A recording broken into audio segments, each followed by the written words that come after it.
reflecting on the 120 on the day of Pentecost. And what are we saying here as we leave this place? If there is no fire for this altar-born revival, our story ends. It means there will be no validation, all right? For it was not zeal, planning, or movement that birthed the church.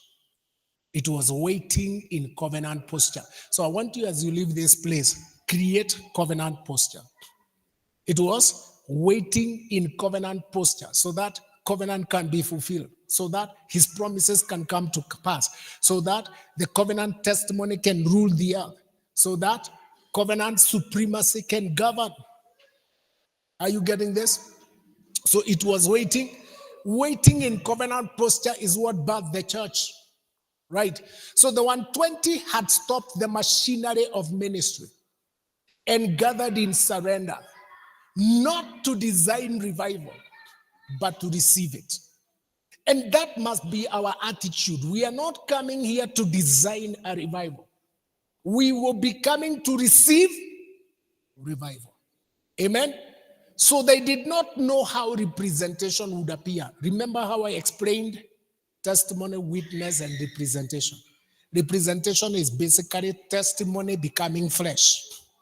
Testimony, your covenant becoming flesh. So they did not know how representation would appear, but they knew that the witness was impossible without the fire. Can we all agree? Revival will be impossible without the fire. Us being witnesses will be impossible without the fire. And when the fire came, it did not rest on a system. It did not rest on the structure. It did not even rest on the leader. It divided upon each one of them, approving every vessel of covenant participation. Approving every vessel of covenant participation. So that's why I'm really saying we change. Our coming here should be covenant participation. We're daring the covenant. We have a joy because of the greatness of the covenant, because of what he has said. We participate in the covenant. The waiting was covenant participation. They waited. What Elijah did on Mount Carmel, participation. And that's what we want to do. So fire rested not on the system. It didn't rest on the structure or even the leader. It divided upon each one of them, approving every vessel. I mean, that fire came to approve.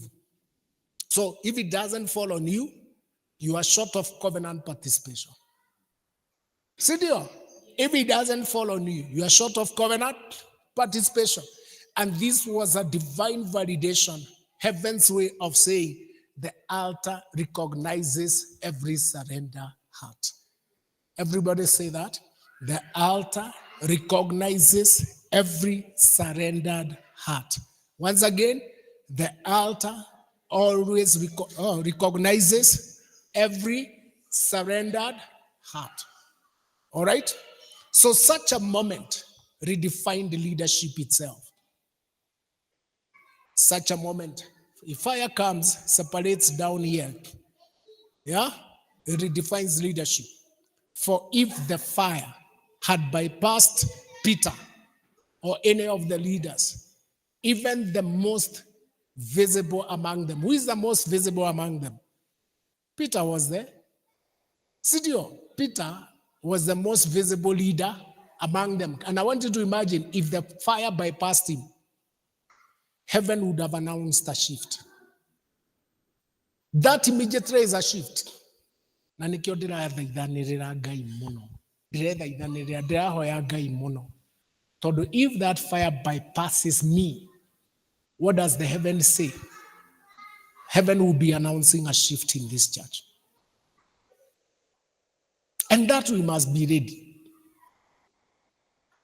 If it falls on me, thank God. It gives me security to continue. If it doesn't fall on me, heaven is announcing a shift.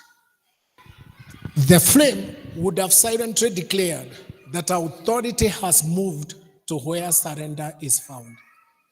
Let's get this statement. Such a moment redefined leadership itself. For if the fire had bypassed any of the leaders, even the most visible among them, heaven would have announced a shift. The flame would have silently declared that authority has moved to where surrender is found. So the fire moves to where there is surrender. That's why I'm saying, let's have altar-born surrender. They are surrendering at the altar. Now, this is the sacred caution for us now as you go home. Beware of activity without waiting. Hanga yore o the mureda ko hanga. But if you lose this concept of waiting, you will miss the fire. So beware of activity without waiting. Beware of leadership without altar vulnerability or surrender.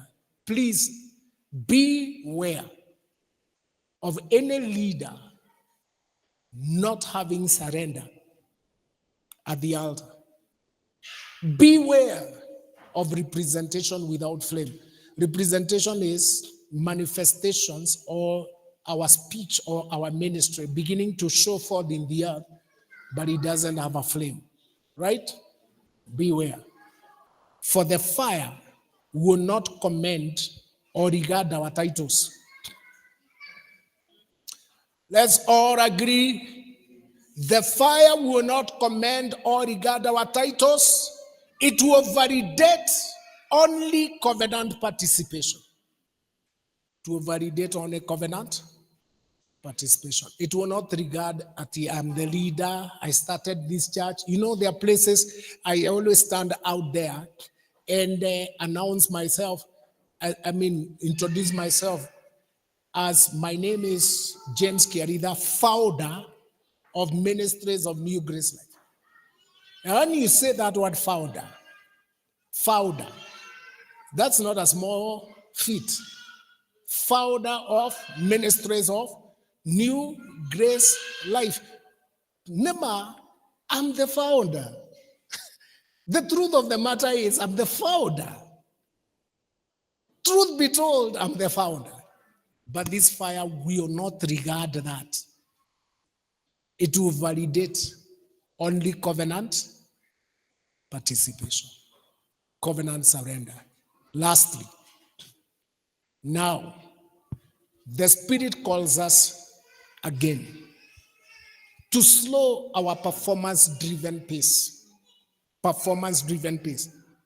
to gather around the altar of covenant sound, JC 15, the hub where generational revivals converge, where our stream synchronizes with rhythms of eternal covenant.